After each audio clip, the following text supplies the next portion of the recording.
Ipanema, entrevista.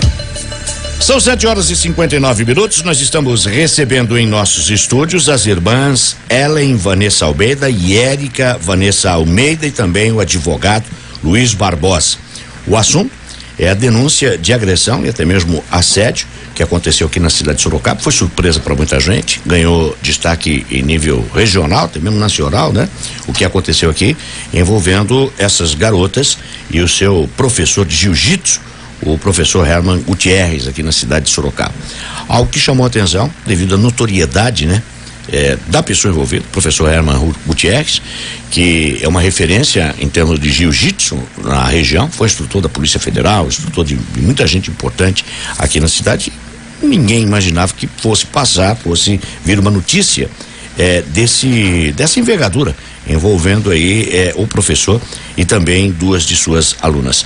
Gustavo Ferrari, o introito é esse mesmo, né, Gustavo? Isso. Que eu disse, né? A surpresa que nós tivemos há cerca de 15 dias, mais ou menos, com essa divulgação. Inclusive tem medida, doutor Luiz Barbosa, você é advogado, foi pedida uma medida protetiva para as garotas? Sim. Isso foi um zelo à parte do advogado ou fez-se por justificar através de denúncias, ameaças por parte do professor Herman? Não, foi uma necessidade.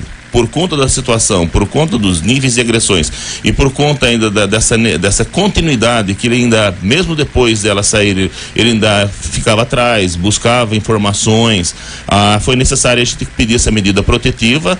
Trouxemos aí os elementos para o processo e o juiz deferiu para as duas. No processo da Érica, eu já pedi tanto para a Érica quanto para a Ellen e também para a família. E aí o Ministério Público concordou e o juiz deferiu. Foi uma necessidade. Explica pra gente o que é medida protetiva. Medida protetiva é um remédio jurídico para que mantenha afastado o agressor do agredido. Então ele é obrigado a manter uma distância mínima de 100 metros, não fazer contato com testemunhas e com as pessoas, para não atrapalhar o processo e manter a incolumidade das pessoas que foram vítimas. E não havendo esse respeito, ele pode ter a prisão preventiva decretada. Tá certo. Gustavo Ferrari, que acompanha este caso desde que foi divulgado aqui na cidade de Sorocaba, participa conosco desta entrevista. Lembrando que nós estamos aqui não só com o Dr. Luiz Barbosa, como também com as irmãs Ellen e Érica. Bom dia, Ercolim. Bom dia, Gustavo. Ouvintes, as irmãs Ellen e Érica, ao advogado Luiz Barbosa.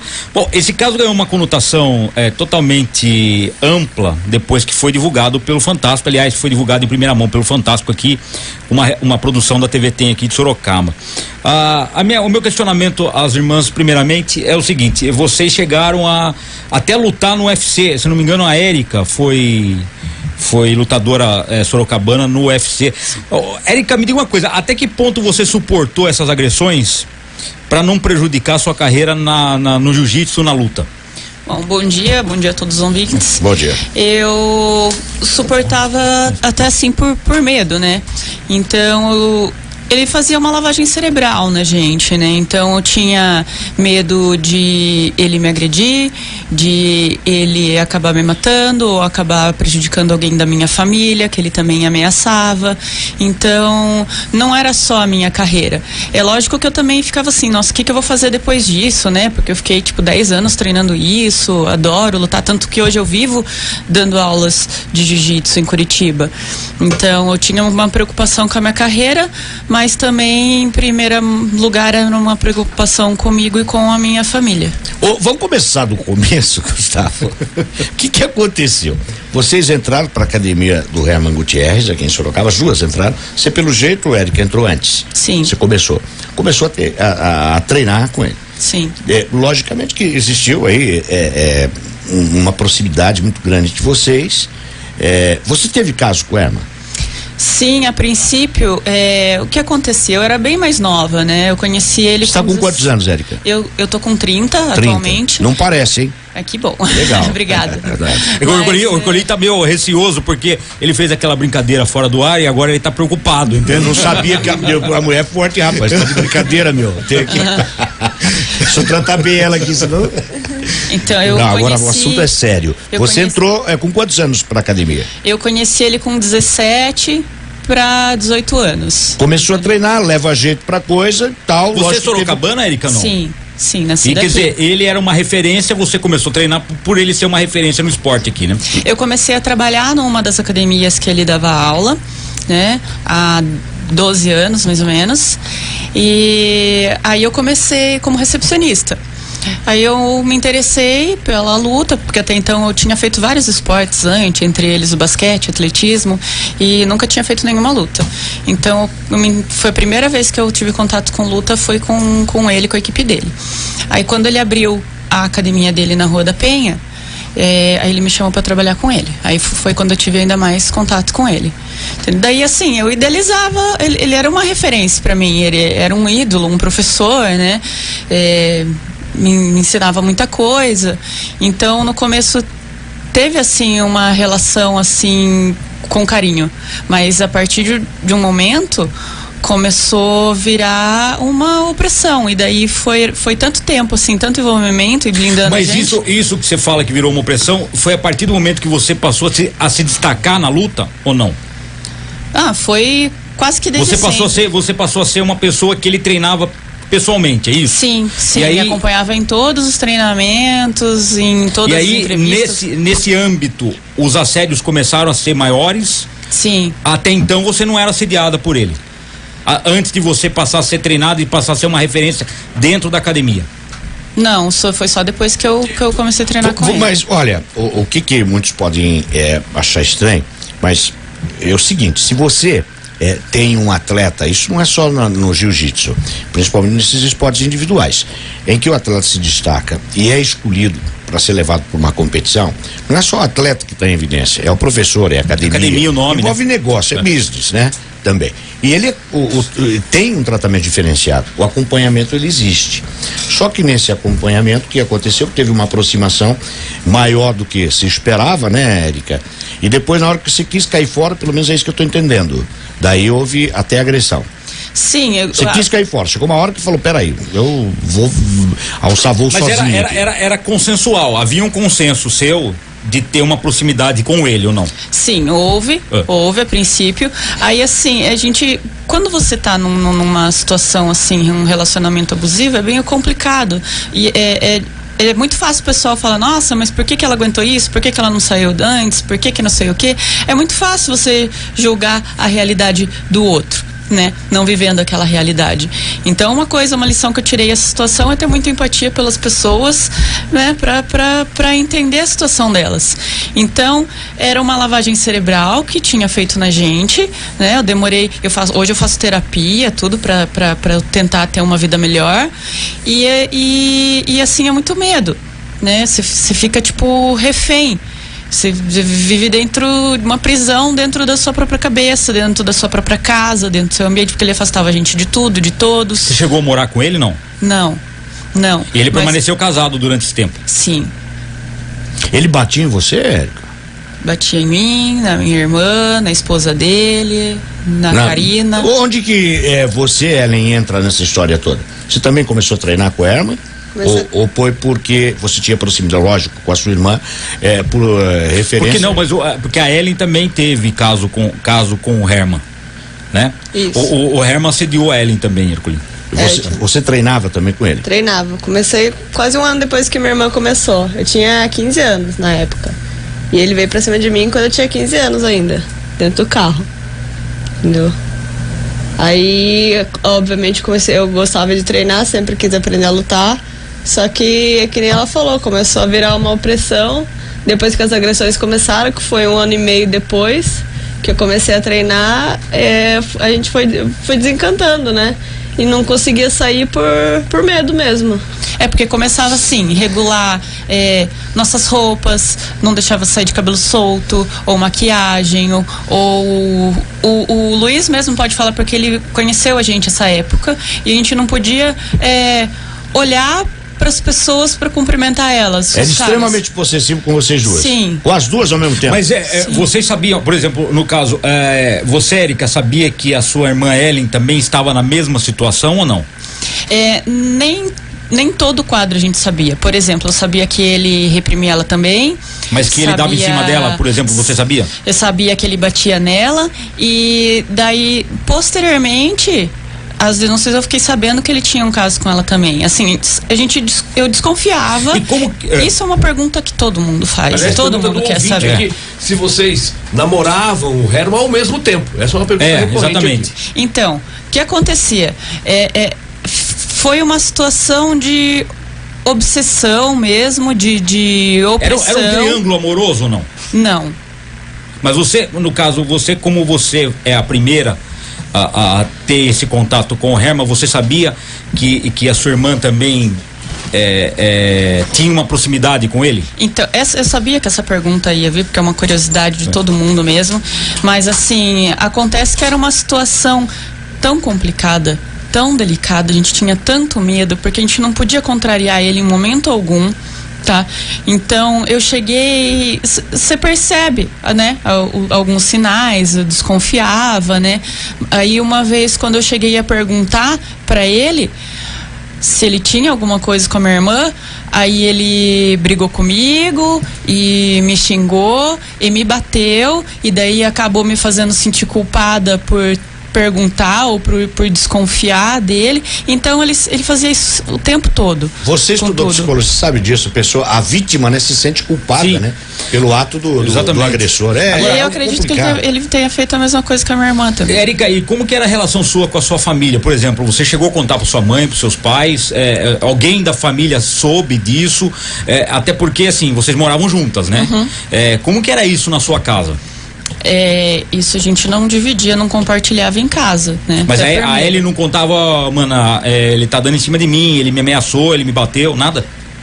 Eu sabia que ela apanhava também, porque ele fazia isso na nossa frente. Ele fazia isso, na verdade, dentro do carro. Dentro da academia? Dentro do carro. Na academia, não. Na academia ele fazia apenas quando não tinha ninguém perto, sabe? Era só com vocês duas ou tinha mais gente? Ele fazia isso com a Karina também, e com a esposa dele também. A Karina quem é? É a outra atleta dele, que atualmente ainda tá na academia dele. Então, E ele também teve caso com essa Karina? eu acredito que sim, tem sim. Porque ele fala, né?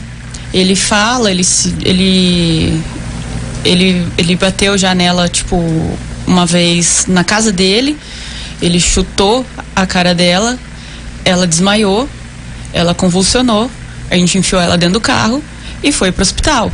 E no hospital, aí ele falou que ela tomou um chute no sparring. Porque era muito fácil, né? A gente sparring era a pessoa que lutava com ela, né? Um treino, né? uma luta, né? Então, um sparring é um treino da luta. Então, era muito fácil a gente justificar os nossos hematomas, né? Dizia que era dentro do tatame, né? Sim, é muito fácil justificar os hematomas nossos, tanto no corpo quanto no rosto. Então, por isso que isso ficou tão fácil de esconder. Agora, a esposa dele, já vi várias vezes ela enfiar a maquiagem na cara, sair de óculos escuros. Mas a esposa não luta, né? Ela é faixa preta. Ela é faixa preta? Ela é lutadora também? Ela não luta profissionalmente, Tá. né? Mas ela é faixa preta também. E com a sua mãe, o que você explicava pra sua mãe? Falava que era dentro da luta? Sim. Você nunca pensou em procurar a polícia? Medo, né? Tanto que eu demorei 1 ano e meio depois que eu saí daqui pra fazer essa denúncia junto ao Luiz Barbosa. Porque quando eu fui pra Curitiba, eu fui escondida. Você foi fugindo de Sorocaba, é isso? Eu fugi, eu não avisei ninguém. Os únicos que sabiam eram minha mãe, meu pai, meu irmão. E você falou o quê? Que você foi pra lá pra fazer o quê lá em Curitiba? A gente não falou pra ninguém. Eu não falei pra ninguém, eu simplesmente saí daqui. Mas seus pais não perguntavam onde você estava? Foi assim, a última semana antes de eu sair daqui, eu tive a ajuda de um amigo da faculdade, de uma professora, ela me orientou, porque sinceramente eu não sabia mais o que fazer. Eu não sabia mais o que fazer, eu não via saída. Procurar a polícia... Ele é amigo dos policiais, entendeu? Então, eu não sabia o que fazer. E como que você entrou em contato com o Luiz Barbosa? Qual foi a relação?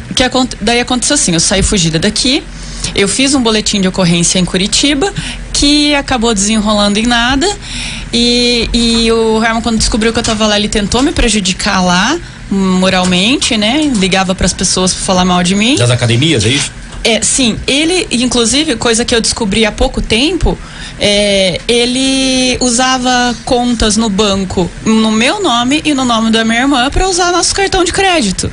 Então, esse tempo todo que eu estava fora, além de ficar falando mal de mim, ele usava nosso nome para fazer compras. Então, tem gente que acha que eu vou ganhar dinheiro processando, que eu quero tirar dinheiro dele.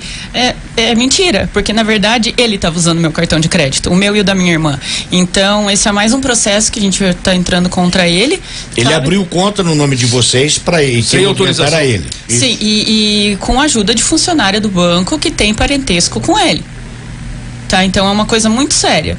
E eu precisava, como eu tentando fazer o boletim de ocorrência sozinha, eu não tendo um respaldo, eu não consegui nada, né?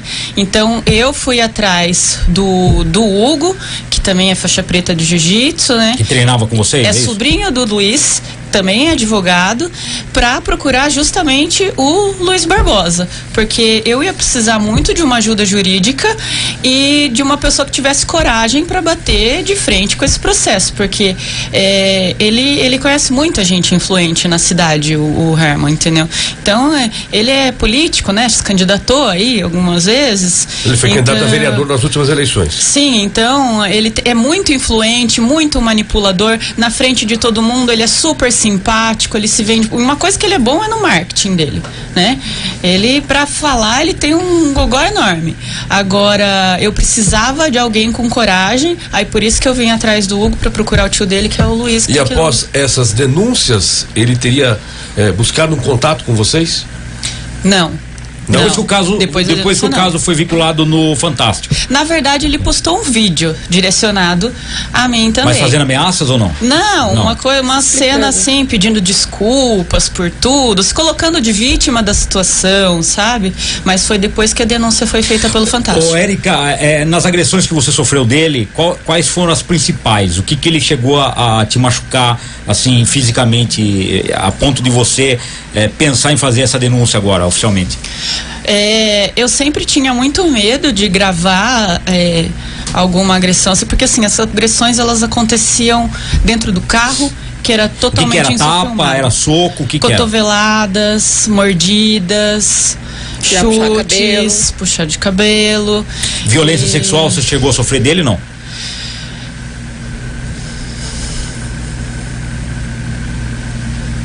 Você também, Ellen?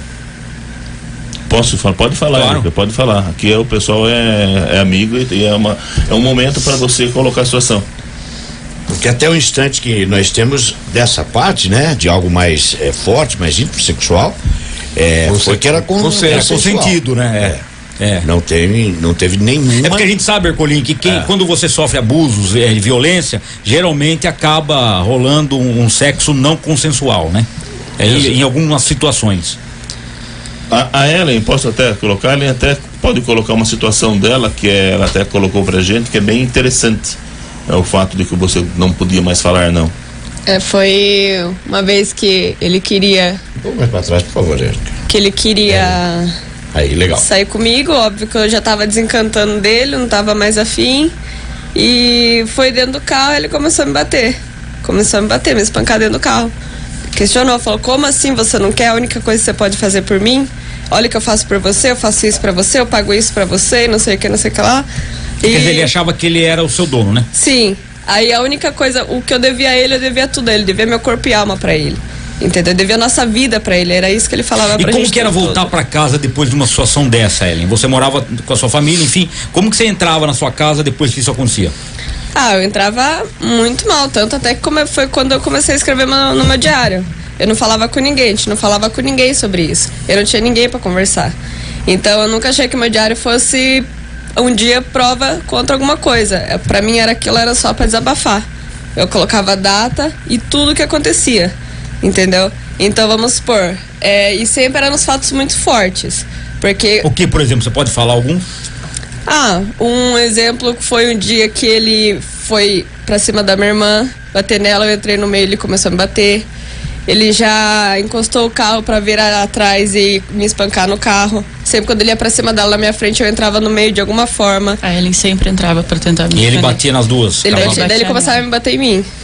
Entendeu? Uma vez a Ellen questionou ele quando ele já começou a agredir a gente. Aí a Ellen questionou, por que nos caras você não bate? Aí ele bateu ainda mais nela. Sempre. É uma situação bastante difícil, né? E que chama a atenção por envolver principalmente o professor Herman Gutierrez, que é uma pessoa conhecida há muito tempo que está no jiu-jitsu aqui na cidade de Sorocaba. Como é um dos pioneiros até. Eu conversei há algum tempo com pessoas que lutam, faixa pretas, enfim, que passaram pela academia do Herman, e todos disseram que o Herman foi um dos introdutores do jiu-jitsu em Sorocaba. É isso mesmo, Luiz? Exato. A gente, quando começou o jiu-jitsu, quem começou o jiu-jitsu em Sorocaba, até lembro, eram 4 pessoas. Era eu, Herman, um colega nosso, o Barata e o Juban. Foram 4 que começaram o Herman tinha uma Kombi, pelo menos o relato que as pessoas disseram, que o Herman tinha uma Kombi e antes de ter academia aqui, levava as pessoas para treinar em São Paulo, é isso mesmo? Principalmente Itu. A gente começou a treinar em Sorocaba, depois foi abrindo, ele sempre trabalhou bastante nessa questão do jiu-jitsu. Estou falando nos anos 90 ainda. Isso, exatamente. Aí foi nesse período mesmo.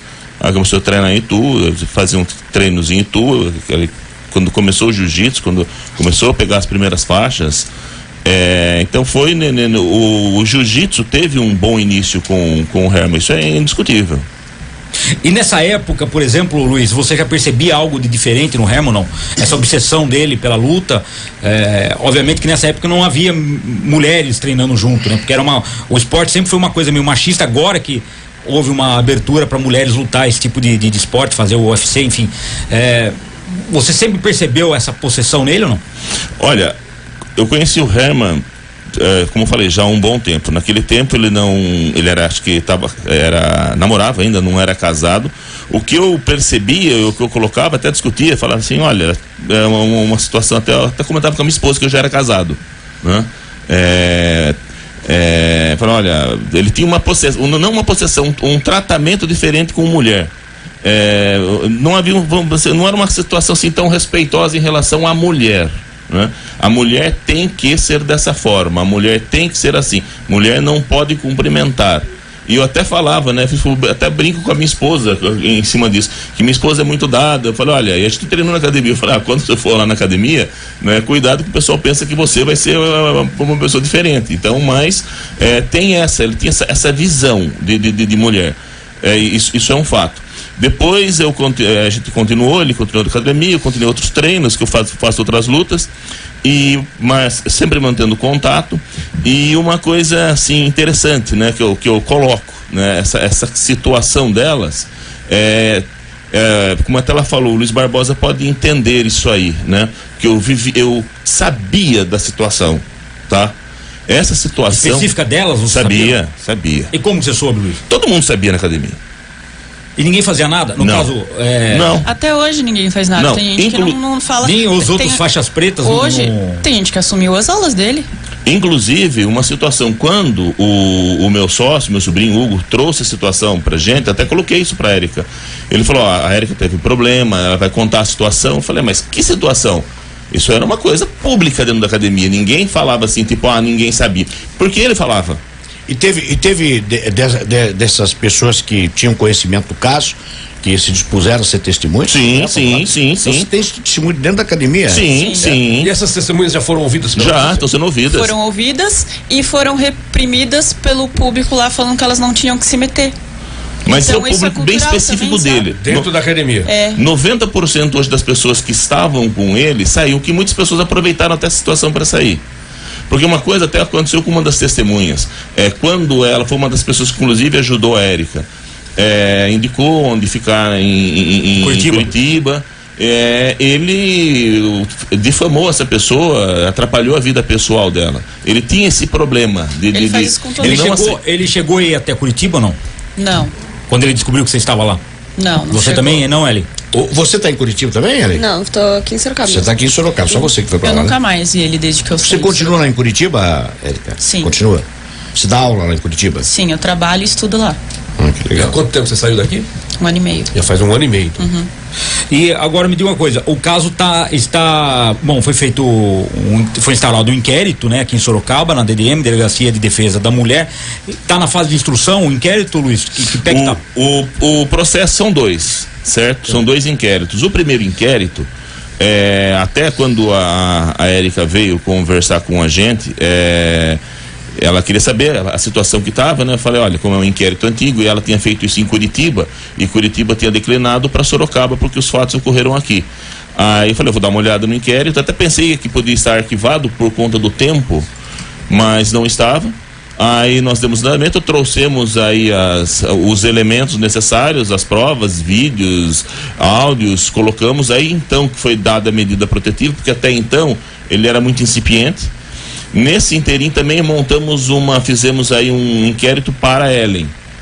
Fizemos uma denúncia, no caso Ellen, então tem 2 inquéritos que ao final eles vão ser unidos. Um da Érica, o outro da Ellen. Exato, mas ao final eles vão ser unidos, que é uma situação única. Não tem mais ninguém que se dispôs a prestar queixa desses assédios, dessa forma como ele agiu com essas alunas e pode ter agido com outras. Só as 2 estão figurando aí como denunciantes do Herman, contra o Herman? O que a gente sabe que existem outras pessoas, eu sei. Tem outras pessoas. Eu até entro em contato com algumas pessoas principalmente na questão de assédio, nessa tentativa, que o assédio acontecia. Mas as pessoas, elas pedem, é uma situação, vamos dizer assim, chata para a pessoa. Constrangedora, então nós somos todos. Luiz, o assédio, quando se diz assédio, todo mundo já tem a conotação sexual. Ele não é só sexual. O assédio é moral, não é verdade? Tudo isso ele faz. Então, quando você diz, e logicamente que isso aí leva até a agressão. Sim.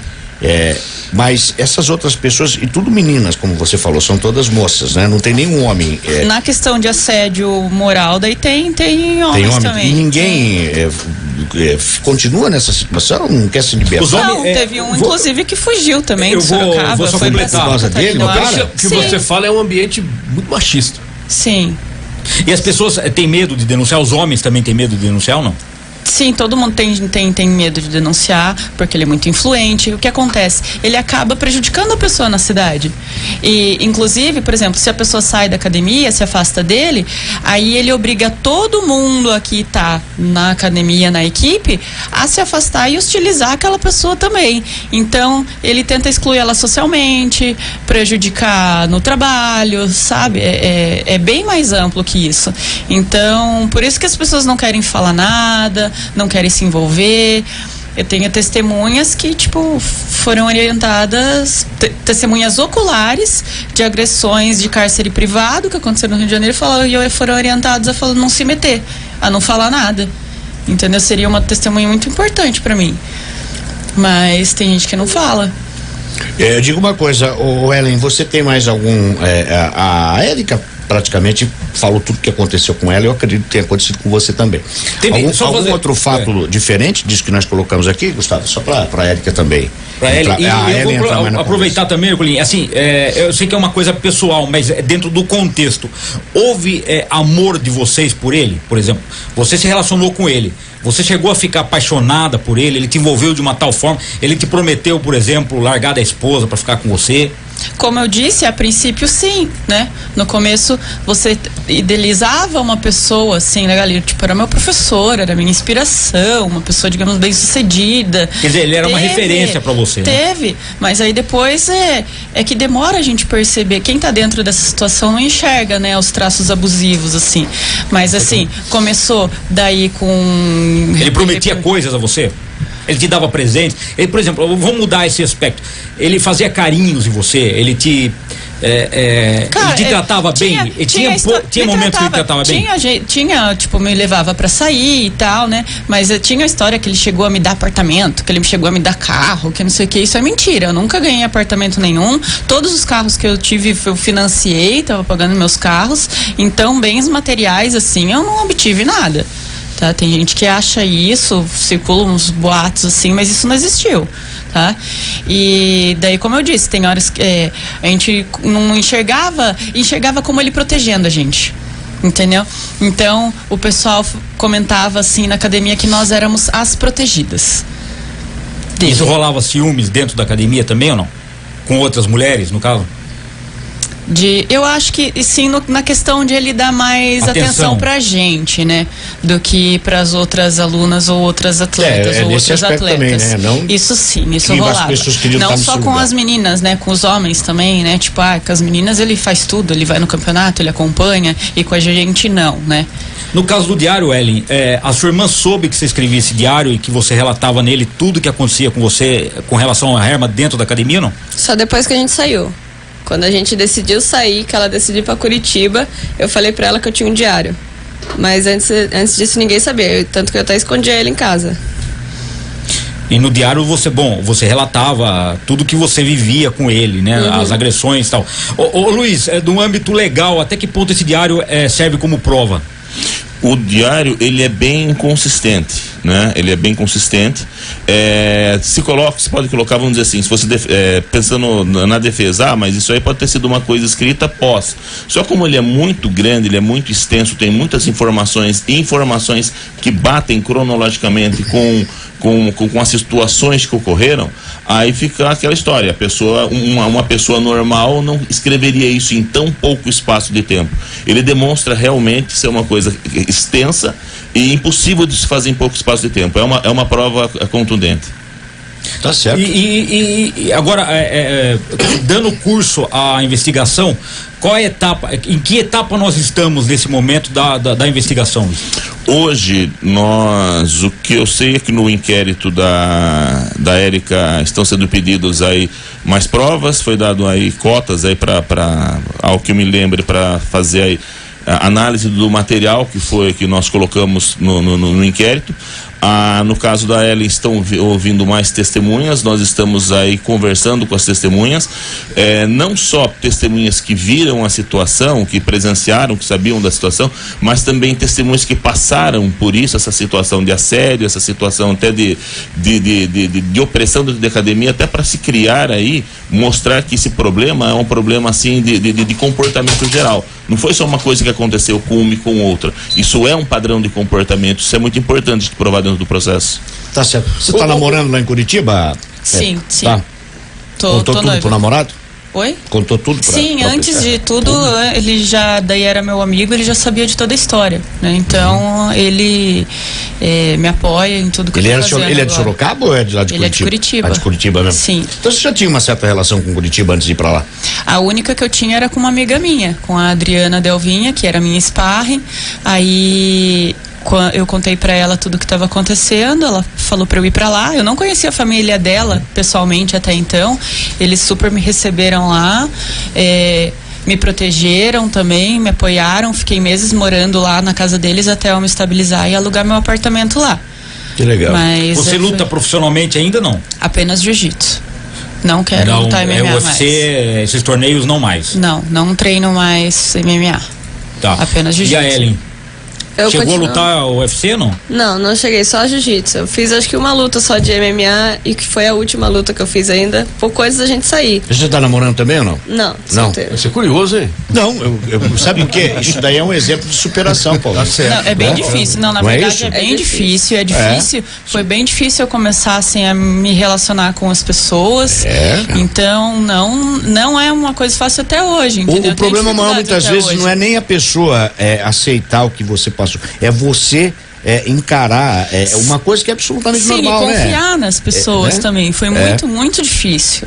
E ainda é, na verdade. Você faz terapia lá, né? Faço, eu tô indo com psicóloga, consulta com psicóloga, eu faço hipnose clínica também, tem me ajudado com os sintomas que eu sinto, porque eles somatizam e acabam virando sintomas físicos, né? De estresse. Então, por exemplo, eu tô aqui em Sorocaba, eu passei antes no hipnoterapeuta. Porque quando eu venho pra cá eu passo mal, eu tenho vontade de vomitar, tenho vontade de ir embora, eu começo a passar mal de vir pra cá, eu não gosto de ficar aqui. Tanto que eu vou embora hoje. Eu cheguei Sua família tá toda aqui? Sim. E tem ido pra lá visitá-la, é claro. Apenas minha mãe, né? Que quando ela conseguiu algumas folgas, ela já foi 2 vezes pra lá. Mas não gosto de vir pra cá. Eu realmente só venho pra cá quando eu preciso muito resolver alguma coisa. Qual o seu grau de instrução? Eu tô cursando o ensino superior. O superior está fazendo faculdade agora? Sim, eu passei na Federal lá de Curitiba também. Eu legal. fazia UFSCar aqui, eu passei aqui. Você está estudando o que lá? Administração, que é o mesmo curso que eu fazia na UFSCar. Então, foi dentro da UFSCar que eu tive, assim, um pontapé de ajuda, né, para sair dessa situação. Aí eu me mudei para Curitiba e prestei vestibular, passei lá na UTFPR e curso lá. E um fato que aconteceu aqui também, um pouco antes de eu entrar no UFC, eu cursava Educação Física na Unip. Eu pagava a minha mensalidade lá. No segundo semestre, o Herman chegou a se matricular no mesmo curso que o meu, na mesma turma que a minha, Pra ficar próximo de sentar você? atrás de mim e ficar me cutucando. Ele não deixava eu olhar para o professor, eu não podia questionar o professor, eu não podia olhar para o professor explicando a aula. Então, as pessoas não fazem ideia do que a gente passava, do medo que a gente tinha. Tá certo. 8 horas e 34 minutos, Gustavo Ferrari tá bombando aqui as mensagens. Muita Gustavo pergunta Ferrari. dos ouvintes. Eu até gostaria, é complicado. É difícil. São muitos ouvintes, né? Tentar minimizar aqui, tem um ouvinte que diz o seguinte: por favor, não me identifique. Mas ele fala o seguinte: o Estevam é irmão do Herman, é isso? Sim. Também apanhava quando perdia as lutas. Isso é verdade? Eu não sei responder isso, eu não tava junto. Tá certo. No caso, você está em Curitiba. Ellen, você decidiu permanecer em Sorocaba. Você treina ainda? Você luta? Sim, eu voltei a treinar agora na ZR, que é daqui de Sorocaba. Mas eu só pretendo treinar por hobby mesmo, que é uma coisa que eu gosto muito. Você trabalha com o que hoje? Você faz o quê? Eu trabalho no shopping cidade agora. Tá. E você não teme que o Herman possa, agora não mais porque você tem a medida protetiva, mas no caso dele te procurar, dele te ameaçar, você não teme isso? Não, porque assim, depois que eu saí, eu percebi que ele é uma pessoa que só fala. Ele só fala que vai fazer as coisas, só fala que vai bater, só fala que vai agredir. Mas ele fez isso com vocês, com vocês estão falando. Vocês estão falando que ele fazia. É que agora publicamente eu acho difícil. Então, mas isso era fazer, dentro de um contexto. Agora Exatamente. que o negócio, vamos dizer, extrapolou. Você acredita que tá. Tanto que ele não fazia nada com a gente na frente dos outros na época. Então vamos supor, a gente ia viajar pro Rio, eu dava graças a Deus quando via alguém com a gente, porque na frente das pessoas ele não fazia nada, ele tratava a gente que nem um anjinho. Quando a pessoa virava as costas, eu tava só a gente, ele crescia, entendeu? Ô Luiz, elas foram inseridas no âmbito do botão do pânico, por exemplo, elas têm condição de acessar o botão do pânico ou não? Não, a gente não fez esse pedido ainda, mas como eu falei, eu acho que nesse momento, até não estamos encontrando, a pessoa até tá meio que sumido, assim, a gente não sabe. Eu acho que ele vai respeitar essa medida protetiva. Eu acho que nesse momento haverá esse respeito. Não acredito que ele vá. E a medida protetiva, quer dizer, ele não pode se aproximar das duas por 100 metros. 100 metros. 100 metros. Ô Luiz, tem um Ou ouvinte aqui. contactar, né? A gente Não pode procurar vocês por telefone. forma nenhuma. telefone, WhatsApp, nada, nem rede social. Tem um ouvinte aqui que questiona o seguinte: você disse há pouco que você iniciou essas atividades em Sorocaba, o jiu-jitsu em Sorocaba, juntamente com o Herman, mais 2 colegas e tal. Então, o que configura que você tinha uma proximidade com ele, era de certa forma amigo dele. E hoje, claro, mudando, você defende as meninas por tudo isso que as meninas estão colocando aqui. E o ouvinte fala o seguinte: se é verdade ou não que você também tinha uma parceria, uma sociedade, um negócio com a irmã do Herman. Não. Isso nunca existiu. Irmã do Herman? Isso nunca existiu. Não. Será que do irmão que ele se referiu? Nem com o irmão? Não. Também O não Estevam sei, sempre gostei muito do Estevam, tá? Mas o Estevam nunca teve negócio. E o Herman tem um outro, né, que é o Max, que eu não conheço. Agora, ô Luiz, outra coisa, elas não conseguiram fazer corpo de delito porque passou-se muito tempo, né? Sim. Isso prejudica na conjunção das provas? Não, porque nós temos aí as circunstâncias, elas definem, elas caminham para um deslinde, certo? Não se colocou no momento, mas tem provas aí do que aconteceu. Essas provas vão ser analisadas. Eu acho que isso é muito importante.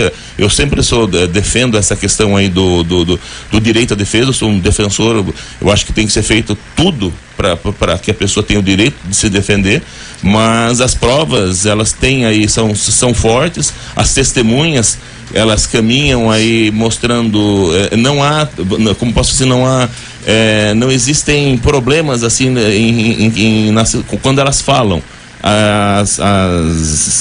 Os testemunhos são muito parecidos, pessoas inclusive diferentes. E uma coisa interessante disso é assim, pessoas que inclusive tinham uma visão da Eric, da Ellen, uma visão inclusive não distorcida, mas assim uma visão assim até não digo de repulsa, mas olha, são pessoas chatas que não eram amigas, metidas, é isso? Exatamente. Vocês passavam, quando vocês treinavam com ele, que você estava no UFC, você era chamada de metida no meio ou não? Ah, sim, teve uma época que falaram que, sei lá, tinha subido na minha cabeça, que eu me achava, que eu não falava com as pessoas. Eu vou ser honesto, eu mesmo, inclusive eu admiti isso pra Érica.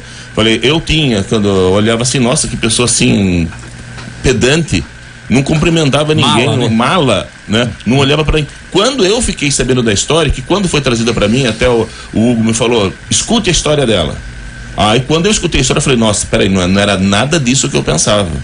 Então, Você não apanhava, né? esse caso que você tinha, ou que estava acontecendo com vocês, também impactava no comportamento que você passava para as pessoas. Você atribui esse seu comportamento, essa visão que muitos tinham de você por causa disso? Sim, todo mundo daí achava que, sei lá, a gente se achava demais, ou era metida, ou era chata, porque não olhava para as pessoas, ou não conversava com elas, ficava em outro canto para não misturar, mas isso era por ordem dele, orientação dele, inclusive no trabalho, né? Era horrível trabalhar. A Ellen chegou a trabalhar na recepção da Gimper também, aí ele mandava a gente afastar de certas pessoas, ou tanto de homem quanto de mulher. Então, assim, se era alguma mulher que ele não aprovava o comportamento dela, ele também afastava. E como uma coisa que ficou, acho que faltou perguntar, como que terminou essa relação de vocês? Tanto a sua quanto a da Ellen. Como que vocês deram um fim a esse contato com o Herman? Foi assim, eu comecei a conversar com a mãe de uma aluna minha, que eu dava aula para as crianças. Aí ela começou a falar comigo pelo WhatsApp, porque até pessoalmente também não conseguia falar nada disso, até mesmo no diário, quando eu escrevia, eu lia ele de novo depois que eu escrevia, só que chegava na parte da agressão eu não conseguia dizer em voz alta o que eu tinha acabado de escrever, entendeu? Então era muito difícil. Aí essa mãe começou a falar comigo pelo WhatsApp. Aí ela começou a falar que o Herman era estranho, que eu achava ele estranho o jeito que ele olhava pra mim, o jeito que ele falava comigo. E eu sempre passando a mão, falando, não, é assim mesmo e tal. Aí até que ela começou a contar uma situação pessoal dela, muito parecido com o que aconteceu na família dela. E aí me deu isso, eu falei, nossa, acho que se eu contar pra ela vai me entender, até porque eu queria contar muito tempo pra minhas amigas, pra minhas alunas, só que eu morria de medo delas tentarem me ajudar de alguma forma e ele acabar sabendo. E ela foi muito discreta, então tipo, na frente dele, quando ele aparecia, ela se comportava normal, entendeu? Mas ela já sabia de tudo. Até que eu consegui contar pra ela, foi pelo WhatsApp, que eu contei pra ela o que tá acontecendo. Foi a primeira vez em quase 10 anos que eu tinha falado isso pra alguém. Daí ela falou, porque você tá nessa vida ainda, né? Daí eu falei assim, não, ele falou que não ia acontecer mais, que não ia mais vir pra cima de mim, não ia mais me bater, mas se ele fizer isso de novo eu tô fora. Daí ela falou assim, então promete uma coisa, se ele fizer isso de novo você vai me falar. Falei, não, eu falo sim. Não deu mês ele me agrediu de novo. Daí até que contei pra ela, daí ela falou assim, você vai ficar ainda nessa vida? Eu falei, não, quero sair. Daí ela, então você vai contar pra sua família, que eles que vão te dar o suporte, sem eles você não vai conseguir. Aí eu contei só pro meu irmão, minha irmã já sabia, eu conversei com ela, falei, eu não aguento mais essa vida, eu quero sair. Tanto isso, ele já tinha cortado a boca dela, que foi o vídeo que ela fez, né? É o vídeo que aparece você ensangrentada, né? Isso, a gente já tava conversando, que eu lembro nesse dia ela falou pra mim que não tá aguentando mais, eu também não tá aguentando, mas a gente não sabia como sair daquela situação, entendeu? Então a gente já tava quase no limite, já tava no limite. Aí eu falei pra ela que eu queria sair, daí ela falou, ela tá com medo também ainda. Daí ela falou, se você sair eu te apoio, tá? Daí eu falei assim, eu preciso do seu apoio, porque ele vai tentar fazer sua cabeça pra querer fazer eu ficar, que ele já fez isso antes. Então você saiu primeiro que ela? Sim. Ah, é? Aí foi umas semanas da nossa graduação, né? Aí nisso ele veio pra cima de mim, aí tentou pedir desculpa, chorou. Várias vezes ele se fazia de vítima nessas horas. Chorou na minha frente, eu nunca tinha visto ele chorar. Aí eu queria continuar só dando aula, porque eu gostava da aula, gostava das minhas alunas, mas eu queria parar de treinar, queria parar de ter esse contato com ele. Só ia pra academia dar aula e ir embora, entendeu? Só que mesmo assim não adiantou, porque ele começou a ir atrás de mim, começou a me ligar, mandar mensagem um monte, ele tentava fazer a cabeça dela pra fazer eu voltar, entendeu? Tanto que no começo prejudicou bastante, que ela ainda tava fazendo isso. E eu queria voltar por ela, pra ficar junto com ela, só que ao mesmo tempo eu não queria mais. Se eu voltasse, eu sabia que eu não ia conseguir sair de novo. Aí até que eu falei pra ela, eu contei pra uma amiga minha que aconteceu. Daí acho que isso deu um estalo nela, consegui contar pro amigo dela na faculdade também. Que foi ele que deu o pontapé inicial também pra ela. E ele foi mais ou menos como a amiga da Ellen, entendeu? Bem discreto. E eu até cheguei a falar pro Herman que tinha contato com ele, um amigo da faculdade, que daí ele, obviamente, não ia suportar eu ter um amigo na faculdade. Mas esse meu amigo é homossexual. Daí ele já também abominava isso. entendeu? Porque ele pedia pra gente se afastar das alunas homossexuais, não demorar no vestiário, enquanto elas estavam usando o vestiário também, porque esse pessoal é tudo, isso palavras dele, né? É tudo promíscuo, tudo gente suja, entendeu? Que ia fazer a cabeça da gente, que ou mulher ia querer pegar a gente, ou os homens iam querer ficar só falando de putaria e querer arrumar homem pra gente também. Hostilizava muito essas pessoas. Por exemplo, ele comentava isso na academia mesmo, por exemplo, nossa, que absurdo, um cara lá que era casado com um filho, largou a família pra ficar com um viadinho. Isso, palavra dele, né? Então, ele fala, eu não sou homofóbico, mas vocês não vão me ver andando com viado, porque senão vão falar que eu tô sendo viado também, entendeu? Entendi. Então, ele, mandava a gente se afastar de todo mundo. E principalmente essas pessoas, ele demarcava bem isso, falando que eram, promíscuos e que não era pra gente pra se aproximar. Então, eu tive muito cuidado, assim, com esse meu amigo, né, que ele pediu anonimato também, junto com a professora, pra não acabar expondo ele sendo mais uma vítima também, assim. Agora, né? Luiz, na questão agora da luta, por exemplo, você chegou a Confederação Brasileira de Jiu-Jitsu, por exemplo, a Federação Paulista, tiveram ciência desses acontecimentos?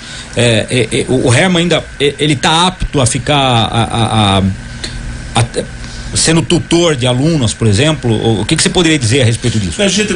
Nós, na realidade, não buscamos esse contato ainda com a federação. O que eu sei, assim, do que escuto falar é que não existe ele não é federado do ponto de vista nacional. Só ele no estado de São Paulo, né? Só no estadual. Nós não buscamos ainda essa informação, mas é uma coisa interessante. Que uma das coisas importantes, isso até uma das coisas que elas colocaram, e elas estão, né, mostrando, isso é uma coisa muito importante delas, porque é uma situação constrangedora. Vocês percebem aqui que não é fácil colocar a pessoa colocar esse tipo de coisa, e ela sempre coloca, Luiz, nós temos que fazer alguma coisa, nós vamos colocar até porque eu penso o seguinte, uma próxima Érica, uma próxima Ellen pode vir a cruzar o caminho dele, né? E existe isso. A Karina é essa pessoa hoje, a esposa dele é essa pessoa hoje. Eu já presenciei ele batendo nela, ela já presenciou ele batendo na gente, entendeu? Então, a nossa intenção, eu e minha irmã enfiamos a cara aqui em rede nacional, não é só porque aconteceu na equipe dele, não é só em Sorocaba, isso acontece no Brasil, no mundo inteiro. Existem vários Hermans por aí, porque eles na frente dos outros, eles são super simpáticos, carismáticos, políticos, e são psicopatas, são monstros. Então a intenção de a gente enfiar a nossa cara aqui pra mídia é mostrar a verdadeira face dele, para que as pessoas conheçam e que os pais não se matriculem os seus filhos ou filhas na escola dele, que os pais se preocupem mais com os seus filhos, porque às vezes eles veem, não, tá num esporte, um esporte é coisa, não tá saindo, né, não tá indo em balada, não sei o que, tá no esporte. O esporte tira até as pessoas dos contatos ruins, da violência. E isso é uma coisa que os pais têm em relação aos filhos. Eu tenho filhos, então você tem essa preocupação, o esporte é bom, e isso tem que ser uma coisa muito clara, isso é exceção. O esporte exatamente. É bom. O esporte, no caso, é quem está dirigindo. Agora, com relação especificamente ao Herman, se você falando de filho, eu, por exemplo, se tivesse um filho ou uma filha que quisesse praticar o jiu-jitsu, esse esporte, ele é referência. Uhum. Lógico que todos indicariam, porque eu nunca ouvi ninguém falar, pode-se dizer do jeitão e tal, mas no que diz respeito à forma como ele tratava os alunos, a seriedade. E o nome dele, como nós estávamos falando, ele deu aulas em academias, ele deu aula para determinados segmentos da sociedade aqui em Sorocaba, altamente reconhecido, que só fala bem dele. Então, ele era uma referência. Então, tudo isso serve para a gente tomar um pouco mais de cuidado na hora de fazer uma avaliação onde você vai deixar seu filho, como que vai ser a filha, principalmente, né? Infelizmente, as mulheres ainda, elas são mas ele faz uma lavagem cerebral, né, nos meninos também, ele assedia, né, moralmente os meninos. Então, assim, por isso que eu quero pegar e mostrar isso de verdade. Isso não é só as meninas que são o problema, tá? Então, servindo de alerta também, né? Para todos os segmentos, não só muito. Os pais, às vezes, eles projetam no filho aquela questão de, puxa, ele vai ganhar. Até qual o nome do Paulo? Do Paulo? Pois não. Você colocou uma situação assim, um ouvinte, ele batia no Estevam, se perdia, né? Muitos pais veem o esporte e a competição como uma coisa assim extrema para os filhos. Ele tem que ganhar, ele tem que ganhar. Não é assim. O esporte, exatamente. Esporte é saúde. A competição não é obsessiva, né? Exatamente, não pode ficar uma coisa assim. E os pais têm que ter esse cuidado, esse feeling em relação aos filhos, porque muitas vezes o pai cria uma situação, isso é bom para você, e o filho fica com medo de passar pro pai. Olha, eu estou tendo problema. Ele não entende que o pai talvez tenha uma atitude em prol dele. Então, muitas vezes, isso acontece no jiu-jitsu, aconteceu na ginástica olímpica, natação. Sim. Isso é uma coisa que realmente tem que ter cuidado. Perfeito. Legal. Agradecendo, né, a presença da Ellen Vanessa Almeida, Érica Vanessa Almeida, do Dr. Luiz Barbosa, que é advogado delas, falando sobre esse assunto tão espinhoso, sensível, difícil de nós abordarmos, né? E de entendermos, né? Olha, porque envolve uma pessoa com um nome firmado dentro do esporte sorocabano, esporte regional, que é o professor Herman Gutierrez. Só para justificar o que o Luiz falou agora, o professor aqui, o Anthony Nelson, não sei se vocês conhecem, Anthony Nelson, ele diz o seguinte: bom dia, não podemos generalizar. Sou professor e ajudo muitas crianças. Dou aula para aproximadamente mais de 70 crianças em projeto social.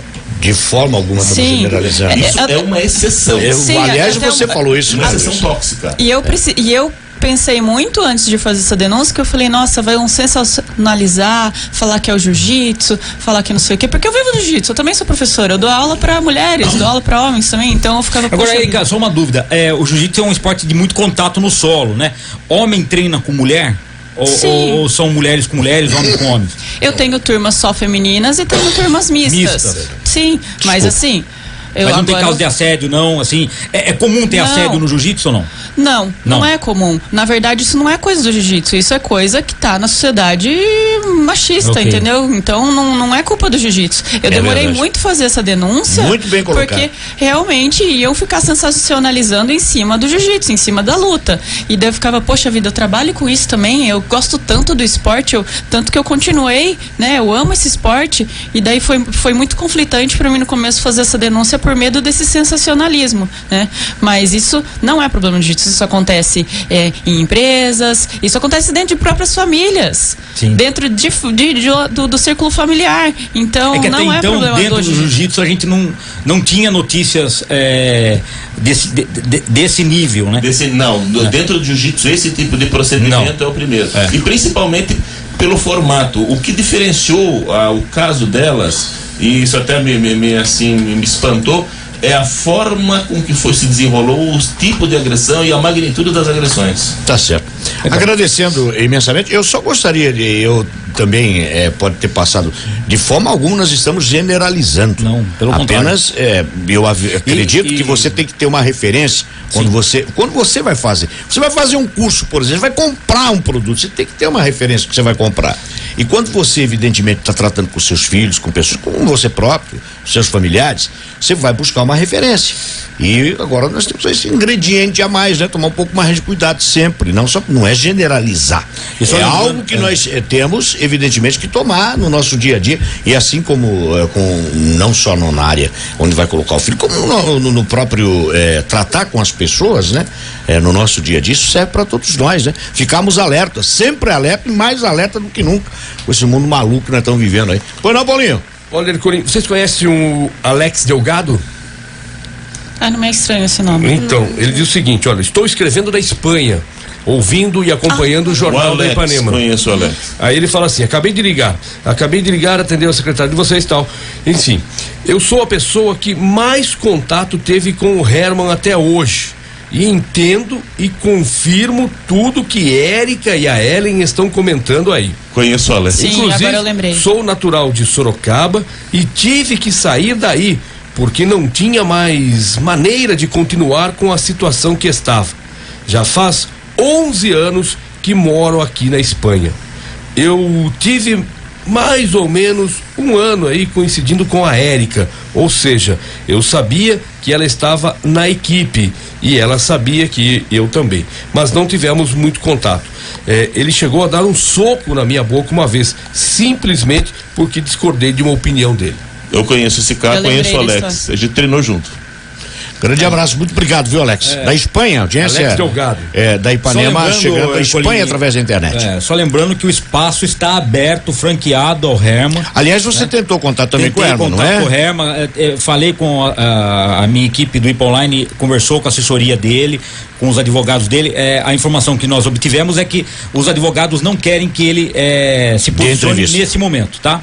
Mas o espaço dentro da democracia, do jornalismo, enfim, está aberto, franqueado a ele para se defender. Dentro do que é o jornalismo, né? Exatamente. Ouvir as partes. Até dentro do direito eu sempre defendo. Direito de defesa. Exatamente. Até porque é o seguinte, nós temos muitos questionamentos a fazer ao Herman. Exato. Né? Então seria interessante que ele viesse. Não é só o interesse possível dele, né, em rebater o que foi dito aqui. É interesse jornalístico nosso. Eu tenho muitos questionamentos a fazer a ele. Olha, a Marlene Costa, também ouvinte, participa conosco, fala o seguinte: minha filha é campeã mundial e faixa preta e nunca foi assediada. O esporte, infelizmente, não tira o mau caráter das pessoas. Tá certo. Vamos então pro intervalo. Premiadíssimo Café Excelsior, produtos da Padaria Real. Agora, Virgem Maria. Já falando do que. Ô, Coelho, eu tô achando que você tá querendo treinar com a Ellen, viu? Você tá louco, eu tava vendo o braço da moça, rapaz. Você vai tomar uma porrada. Você tá de brincadeira. Aliás, ele já treinou Aikido, Krav Maga, Jiu-Jitsu, não terminou nada, né? No Jiu-Jitsu não. No chão, assim, não é comigo. Você tá muito forte. Muito obrigado pela presença de vocês aqui. Obrigado, boa sorte a vocês aí. A gente vai continuar acompanhando esse caso, porque é um caso. Superação. É um caso importante, principalmente toda forma de agressão ela é sempre combatida pelo jornalismo, pela gente, mas tratando-se de mulheres principalmente, né, Luiz? Exatamente, isso são exemplos que nós mostramos e que fique o alerta para que isso não aconteça de novo. Tá certo, tem que ser feito para, como é que se diz, cortar pela raiz esse mal, exatamente. Né? Já deveria ter acontecido antes, né? Dentro do que está sendo colocado aqui e tal, se estendeu por muito tempo, né? E nós acreditamos que mais pessoas isso é a realidade de muita gente, né? Então, em todos os aspectos. Nós estamos pegando isso como exemplo, né? Mas isso serve para outros segmentos da nossa vida, né? É inadmissível na época que nós estamos vivendo. Nós temos que conviver, que tomar ciência desse tipo de prática, né? É algo terrível, que causa, assim, revolta, estranheza, preocupação, acima de tudo, em nós que estamos aí relacionados com as mulheres, com as pessoas, mas especialmente as mulheres, né? E de certa forma, aquelas que não são caras, né? Que estão em nossas casas, não tem suas filhas, suas sobrinhas, enfim, qualquer que seja. E nós vemos essa vulnerabilidade sendo aproveitada por pessoas que têm alguma psicopatia, né? Exatamente. E acaba fazendo com que levem pro resto da vida alguma sequela, né? Desses momentos que são passados, né? Como estão sendo relatados aqui. Nós vamos pro intervalo agora, faltando 3 minutinhos para as 9 horas da manhã, intervalo com o Café Excelsior de produtos da Padaria Real. Já voltamos.